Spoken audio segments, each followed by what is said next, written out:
Gente, como o Jaime já explicou aqui, a gente está vivendo o tempo litúrgico da Quaresma. E é muito doido pra mim, assim, estar vivendo a Quaresma pela primeira vez, porque a maior parte das igrejas, assim, pelo menos evangélicas brasileiras, não tem essa questão de viver um tempo litúrgico, né? No catolicismo tem isso, em algumas igrejas reformadas, mas não é geralmente a regra. E tem sido muito doido essa experiência. A Quaresma, para quem não sabe, vejo que tem muito visitante aqui hoje, ela faz parte do nosso calendário litúrgico. Provavelmente, se você não está na igreja litúrgica, você não sabe o que é isso, então eu vou dar um resumo breve. O calendário litúrgico é basicamente uma maneira que os cristãos encontraram ao longo dos séculos de organizar o tempo de uma maneira cristã, de uma maneira de forma que discipulasse os corações. Pense da seguinte maneira: a gente geralmente olha para o calendário ao longo do ano inteiro e a gente dá ênfase nas coisas que são mais importantes para a gente. Então, assim, se você é uma pessoa extrovertida, por exemplo, talvez você olhe para o calendário e pense, não, fevereiro tem carnaval, em junho tem festa junina, outubro tem festa de Halloween, ou então dezembro, festa de Natal.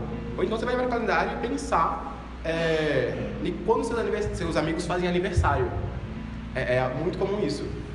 Mas talvez seja uma pessoa das questões sociais. E você vai olhar para o calendário e o que vai saltar aos seus olhos vai ser que, caramba, setembro é mês do Setembro Amarelo, né? Junho é mês do orgulho LGBT, novembro é mês da consciência negra, março é o mês da mulher.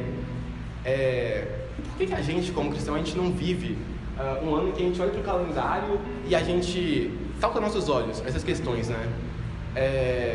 A Páscoa, por exemplo, é uma coisa que a gente geralmente negligencia muito. É muito comum a gente passar como chocolate, tem um negócio de Jesus ali. Ou Natal, né? Não podemos esquecer do menino Jesus. 2 segundos depois esquece. Então a igreja organizou o calendário litúrgico. Peguei essa arte para representar ele. E ele é basicamente isso que eu disse. É uma forma de dividir o ano de maneira como cada estação a gente viva algo, né? Da tradição cristã.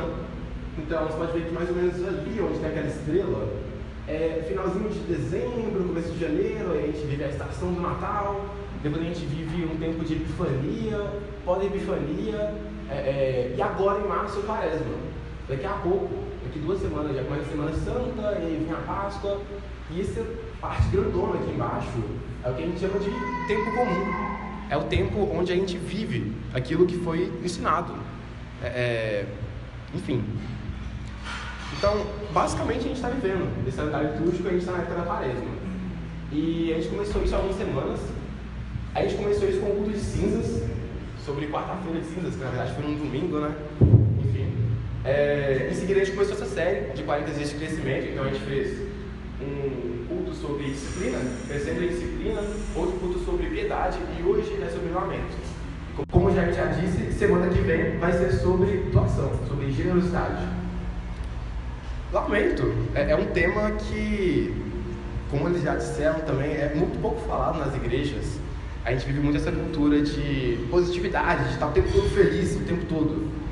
E o que é lamento, né? Lamento é choro, lamento é pranto, é expressão de dor por si próprio ou pelo outro.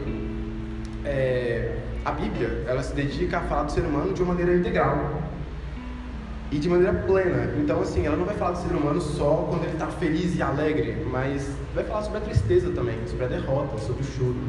Tem um livro inteiro, né, chamado Só Lamentações, que geralmente é um dos livros menos lidos da igreja. E boa parte das orações de Salmo, como Gabriel trouxe aqui, são lamentos também. Davi elevando para Deus outros salmistas sobre essa condição do homem.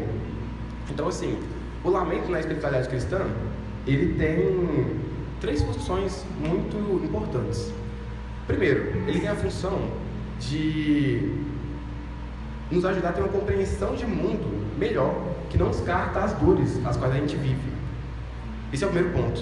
O segundo ponto, ele nos ajuda a não vivermos de maneira ingênua, alienados da realidade que nos cerca, da pessoa que sofre ao nosso lado e a gente, no nosso conforto, vivendo como se tivesse tudo bem. Isso, pessoas sofrerem. E o terceiro ponto é a perceber a complexidade das dores que existem nesse mundo. A expressão do lamento nos faz não querer dar respostas rápidas, respostas ansiosas para questões muito profundas e complexas. Mas talvez você esteja pensando, entendi que a gente como cristão, a gente tem que se lamentar, mas esse negócio aí não é o mesmo que reclamar? Isso daí não é o mesmo motivo que Deus achou ruim com o povo que estava saindo do Egito, o povo no deserto, porque eles ficavam murmurando, reclamando? E não, são coisas diferentes. A reclamação é quando eu olho para o que eu tenho e eu não estou satisfeito, porque eu quero mais, porque o que eu tenho é muito pouco. Então, a reclamação ela provém dessa insatisfação. Enquanto isso, o lamento é quando eu olho para o que o mundo deveria ser, para a justiça, para o amor, e chego na conclusão que as coisas não estão como deveriam. É quando eu olho para o fim dos tempos, na palavra revelada, o reino de Deus, e eu vejo que no já e ainda não, nós estamos no ainda não. Tem a ver com reconhecer que a realidade que a gente ainda não está alinhada com a vontade de Deus para ela. Ainda há fome, ainda há doenças, ainda há injustiças nesse mundo, e elas são recorrentes. Então o tema de hoje é crescendo no lamento. E hoje Deus quer falar com você que quando você lamenta, você cresce. O lamento deveria ser uma prática comum na espiritualidade cristã, e hoje a gente vai falar um pouquinho sobre o porquê disso e dar algumas dicas práticas de como fazer isso. Hoje a gente vai combater essa cultura do homem não chora, engole o choro. Então é isso. A gente vai entender hoje que quando a gente lamenta, a gente cresce. Mas cresce em quê? Primeiro ponto. Quando a gente lamenta, a gente cresce em sensibilidade. A palavra de Deus, em Romanos 12, fala o seguinte. Romanos 12:15. Alegrem-se com os que se alegram e chorem com os que choram. Isso é uma missão cristã. E se trata de sensibilidade ao que o outro está vivendo.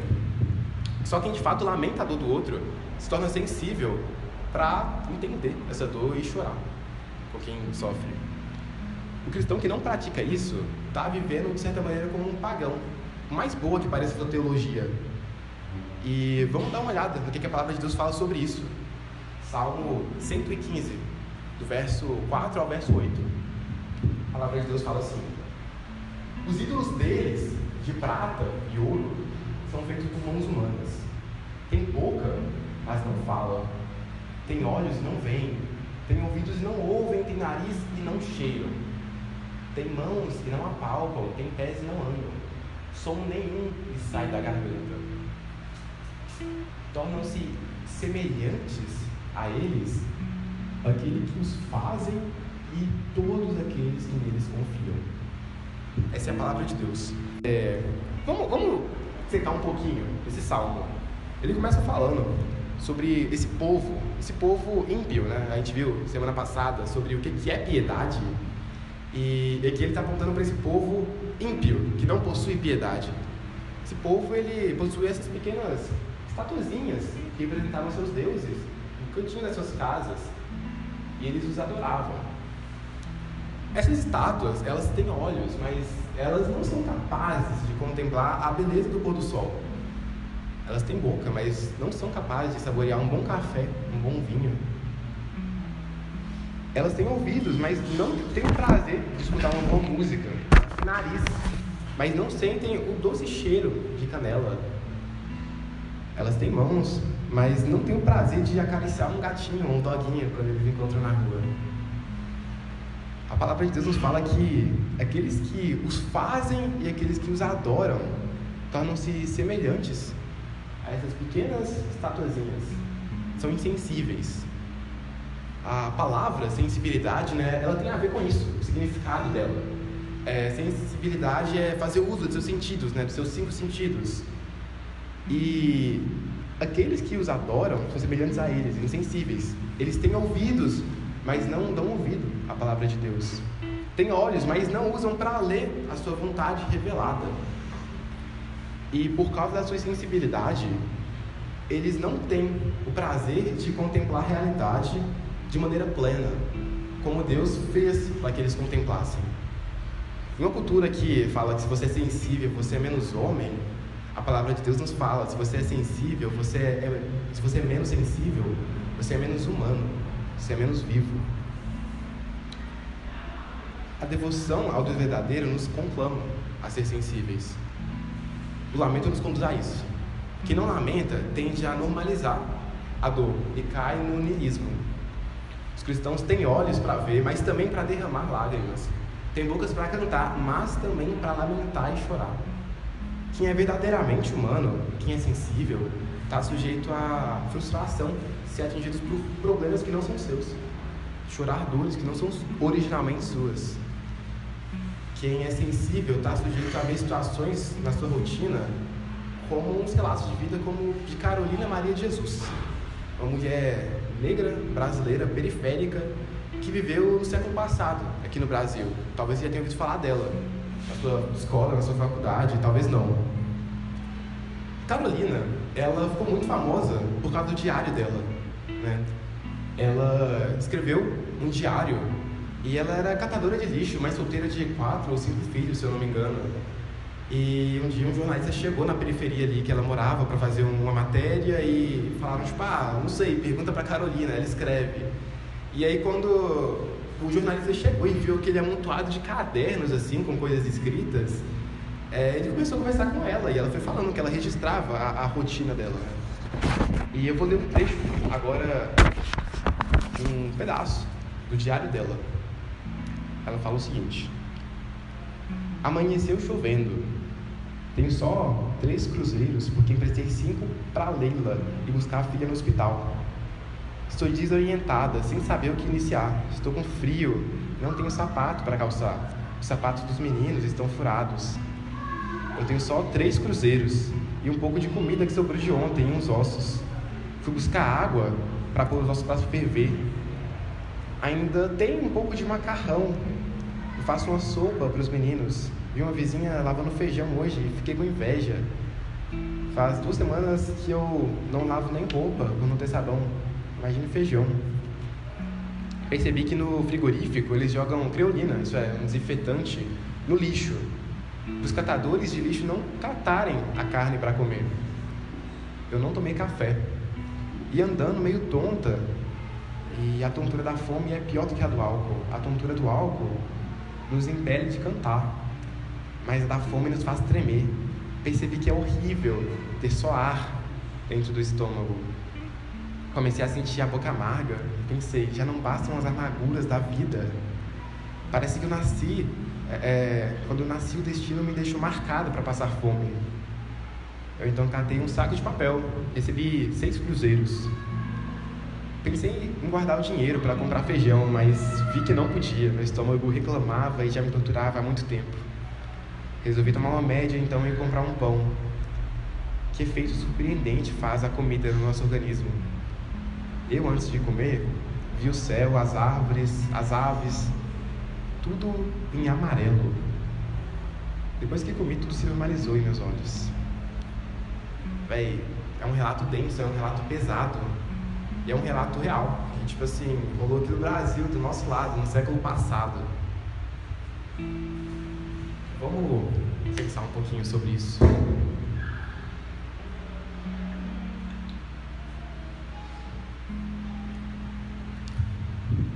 Quantas Carolinas Marias de Jesus passam do nosso lado diariamente?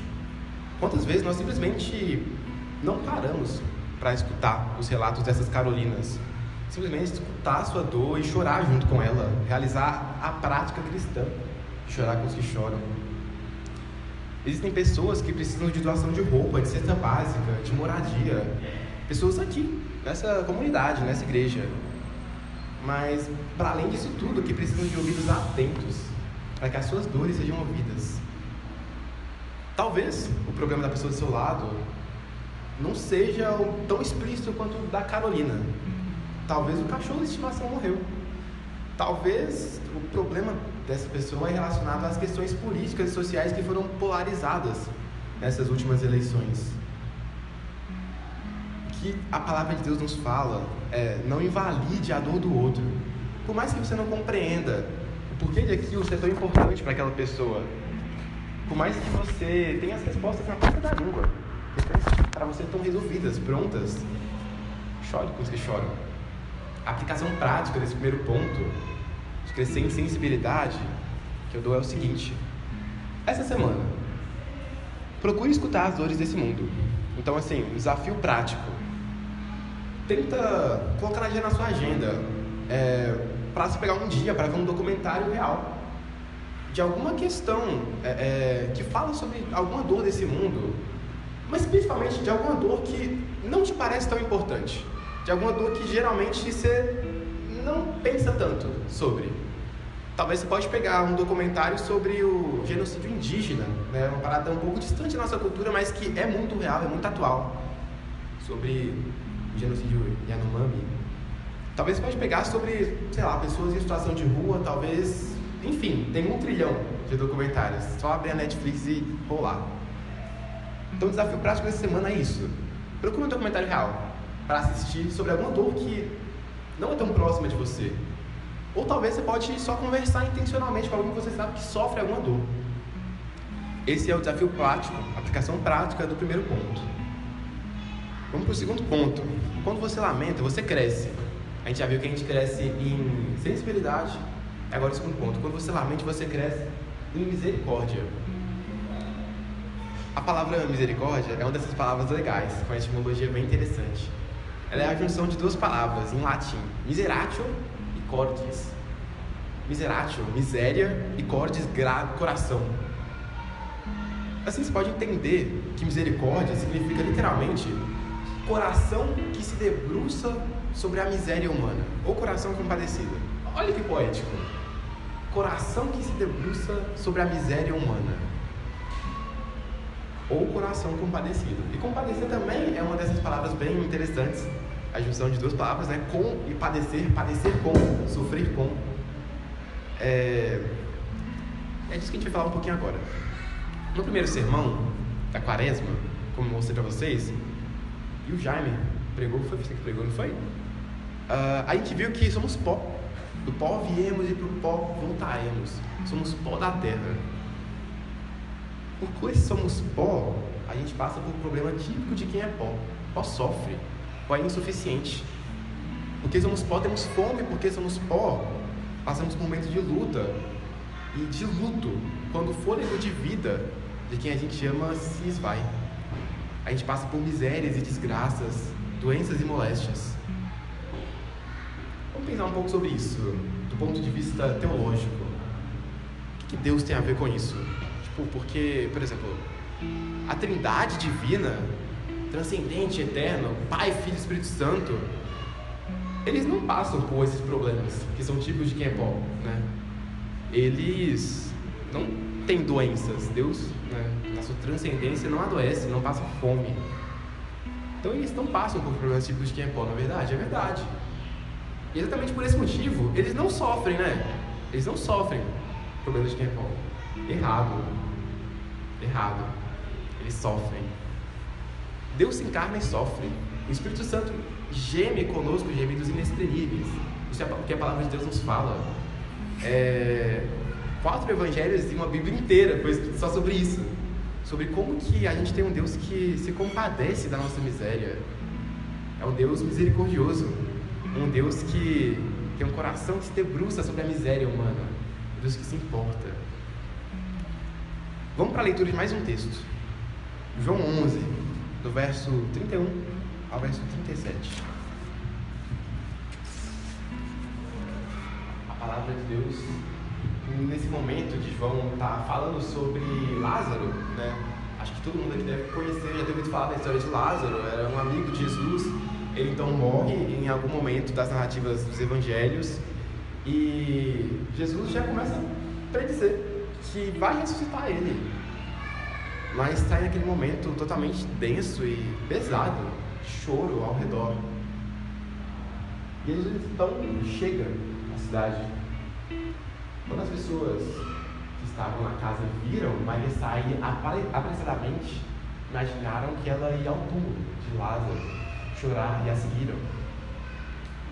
Assim que chegou ao lugar onde Jesus estava e o viu, caiu aos seus pés e disse: Senhor, se o Senhor estivesse aqui, meu irmão não teria morrido. Jesus viu Maria chorar, e o povo também sentiu profunda indignação e grande angústia. Onde vocês o colocaram? Ele perguntou. E eles responderam: Senhor, vem e veja. Então Jesus chorou. Jesus chorou. E as pessoas que estavam por perto disseram: Vejam como ele o amava. Esse é mais um trecho da palavra de Deus. A gente tem um Deus que, apesar de infinitamente complexo, onipotente, eterno, transcendente, ele chora. Deus se encarna e chora. Esse Deus homem, 100% Deus, 100% homem, é um Deus que se permite chorar. É um Deus que se compadece, padece com, e para além disso, ele se permite ser visto chorando. Mas espera aí, você viu algo de estranho nesse texto? Uma coisa curiosa. Eu falei antes de ler o texto que Jesus, ele predisse que ia ressuscitar Lázaro. E se você ler o texto, está lá, várias vezes. E depois que isso acontece, depois que Jesus chora, ele de fato ressuscita Lázaro. Então por que Jesus chorou? Grandes teólogos ao longo da tradição tentaram se debruçar sobre esse tema e formou um consenso dentro da igreja, dentro da teologia. Jesus chorou porque ele se compadeceu da dor daqueles que sofriam. Jesus chorou mesmo sabendo a resposta final, mesmo tendo tudo na ponta da língua, porque ele sofria ao ver seu povo sofrendo. Isso nos ensina: não se apresse em dar respostas ansiosas para questões sensíveis. A gente é muito acostumado a falar que Jesus é a resposta para tudo, mas calma lá, para ouvir honestamente, de forma atenta, qual que é a pergunta que aquela pessoa está levantando. Quem tem ouvidos e não ouve é o ídolo, ou aqueles que o adoram. Então Deus sofre, ele sofreu por nós, e porque ele sofreu por nós, ele nos chama a sofrer por nossos semelhantes. Então a aplicação prática desse segundo ponto é relacionada a isso. A aplicação prática desse segundo ponto é: ao ler as Escrituras, ao ler a Palavra de Deus, se atente para os pontos em que Deus demonstra sofrer pelo seu povo. Não só na cruz, que é o esplendor máximo disso, e também não só em Jesus, mas ao longo de toda a Bíblia. No Antigo Testamento, que a galera pinta esse Deus mau, esse Deus carrancudo, para ver como esse Deus sofre por seu povo. Até lá. Esse é o segundo ponto. Vamos para o terceiro e já último ponto. Quando você lamenta, você cresce. A gente viu que a gente cresce quando a gente lamenta em sensibilidade. A gente viu que a gente cresce em misericórdia. Por fim, quando a gente lamenta, a gente cresce em penitência. Palavra engraçada essa. É uma palavra que a gente ouve de vez em quando, né? Mas talvez não tenha uma definição muito clara. Penitência é arrependimento. Penitência é remorso por um erro que se cometeu. Penitência significa uma mudança de mentalidade, né? Uma metanoia. Penitência é um sofrimento de arrependimento que causa uma transformação real, uma mudança de atitude. Uma pessoa penitente é aquela que lamenta diante de Deus sobre a sua própria condição pecadora, pelos erros cometidos em pensamento, palavra, ações e omissões, como Davi disse. Sobre os pecados cometidos contra Deus e contra nosso próximo, contra si mesmo. Quem lamenta não busca se justificar, mas reconhecer a sua responsabilidade diante desse problema. Diante de quando a gente olha para esse mundo caído, para essa realidade dura, quando a gente olha para Carolinas Marias de Jesus, e a gente entende que a gente é responsável por isso. Não o outro distante, mas nós. Quando a gente se responsabiliza por isso. Tem uma música que ilustra muito isso. É uma música que eu tenho um problema particular com ela. Não porque ela não seja uma música boa, ela é uma música maravilhosa. Uma banda maravilhosa. Mas eu tenho um problema com ela. Eu vou falar sobre qual problema é esse. A música é da banda Resgate, é Na Hora do Brasil. E ela fala assim: eu fico cansado de ver a maldade no meio da rua, daqueles que ganham a vida, daqueles que perdem as suas. É gente que quer o mal pra gente que faz o bem. É gente de dignidade que vive com medo de quem não tem. É gente de dignidade que vive com medo de quem não tem. Qual é o problema com essa música? Cara, quem é a agência de dignidade da música? Eu. Quem é o cidadão de bem? Eu. Pilantra é sempre o outro. A raiz do mal é sempre o outro, nunca eu sou o santo. A gente tem essa condição caída mesmo. A gente, desde o Éden, em Gênesis tem um relato, né, de quando Adão come do fruto. E aí Deus fala: Adão, o que fizestes? E Adão fala: foi a mulher que tu me destes. A gente é interessante ver como que existe esse rompimento tanto horizontal, em relação um com o outro, como vertical, um com Deus. Esse momento, foi a mulher que tu me destes. A responsabilidade não é minha. O problema do mundo não fui eu que causei. O problema de existir Carolinas Marias de Jesus não é meu, foi o outro. Foi a mulher que tu me destes. Tu que permitiste isso, Deus. Foi o outro que causou isso, Deus. Nosso pecado é uma resposta a Deus. Esse tipo de atitude é uma resposta a Deus sobre a pergunta: quem você decide, quem você escolhe amar mais? Quando a gente dá esse tipo de resposta, quando a gente não se responsabiliza pelo problema do pecado no mundo, a gente está respondendo essa pergunta de quem a gente decide amar mais com a resposta ao meu eu, ao Deus. Eu decido amar mais a mim e as minhas vontades do que a ti. Eu te rejeito, ó Deus, e decido ser servo de mim mesmo e não de ti. A gente começou esse sermão diferenciando, né, a fé cristã do paganismo. Paganismo que culmina na insensibilidade de uma fé genuinamente cristã. E a gente viu que isso deve nos conduzir amorosamente à sensibilidade. Talvez você tenha construído ídolos para si, não de prata e ouro, como aquele povo, mas assim como aquele povo retratado no Salmo, você tem colocado confiança em seu coração em qualquer outra coisa que não seja Deus. Pode ser até mesmo uma coisa de Deus, como a família, sucesso profissional, maternidade, paternidade, a justiça social. Coisas que fecharam seus olhos, te deixaram insensíveis para as dores desse mundo reais. E para Cristo como a única resposta de tudo isso. Dores que deveriam te levar ao lamento e não te levaram. E você foi se tornando insensível a Deus e ao outro. Mas todo ídolo que você constrói para si, isso é muito curioso, é uma projeção de você mesmo. É um você em miniaturazinha, como aquele povo fazia. Você acaba colocando aquela miniatura, aquele mini eu, como sendo seu Deus. Você acaba confiando em si mesmo, achando que não precisa de Deus. Porém, quando o dia mal chegar, e ele vai chegar, inevitavelmente ele vai chegar, esses ídolos vão revelar suas estruturas fracas, que não dão conta de você inteiro, pois são naturalmente insensíveis. Não são como o Deus verdadeiro, que é uma rocha dos que nele confiam.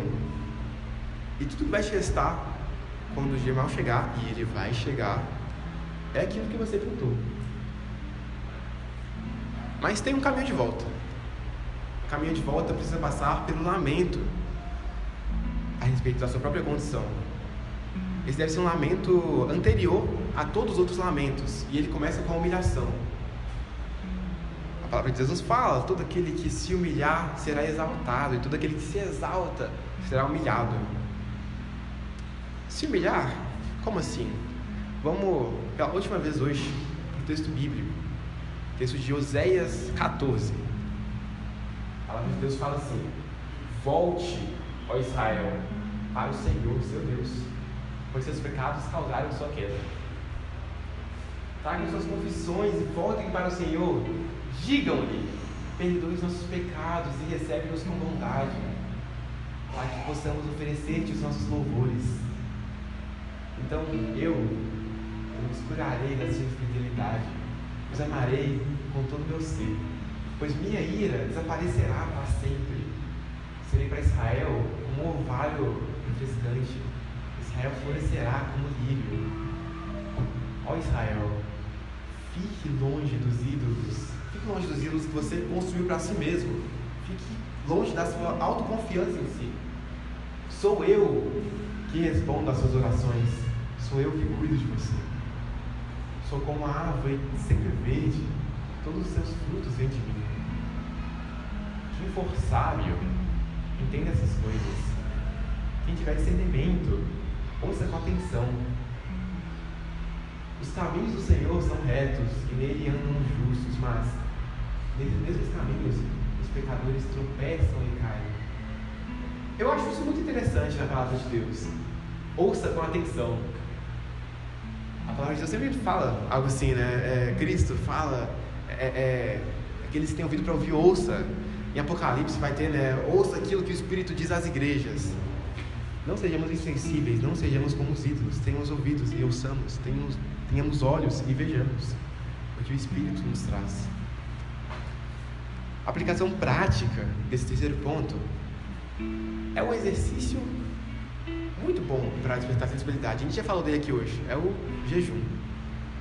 O jejum, ele é um convite para o nosso corpo, esse corpo caído, e para os nossos sentidos, nossos sensos, né? Sensibilidade, sensos, participar da nossa espiritualidade. Seu corpo vai participar da sua espiritualidade. Como? Fazendo o seguinte: você determina um período de tempo em que seu corpo vai sair assim da sua rotina padrão. Você determina o tempo que faz sentido para você. Nesse período, você se abstém de alimento durante o tempo que você determinou, né? E você vai ter fome. Com a fome, vem leves náuseas e dores de cabeça. É comum. Nesse momento, você sente no seu corpo uma certa expressão muito pura da realidade desse mundo caído. Você sente o que milhares e milhões de pessoas sentem diariamente, milhares e milhões de Carolinas Marias de Jesus. Essas pessoas sentem isso e não têm a opção de jejuar, elas não têm a opção de escolher sentir isso. Jejuando, você é capaz de sentir no seu próprio corpo que essas pessoas ao redor do globo sofrem. Uma versão reduzida, claro, mas é um exercício litúrgico. É um exercício litúrgico para, nesse período específico, quase um retiro espiritual, você se lembrar dessas pessoas, você ser generoso para com elas. O jejum, ele é uma atitude individual, mas nunca individualista. Quando você jejua, você está jejuando pelo outro, está jejuando pelo que sofre, pelo que tem fome, pelo que nem sequer tem a opção de escolher jejuar. Você jejua para se lembrar do órfão e da viúva.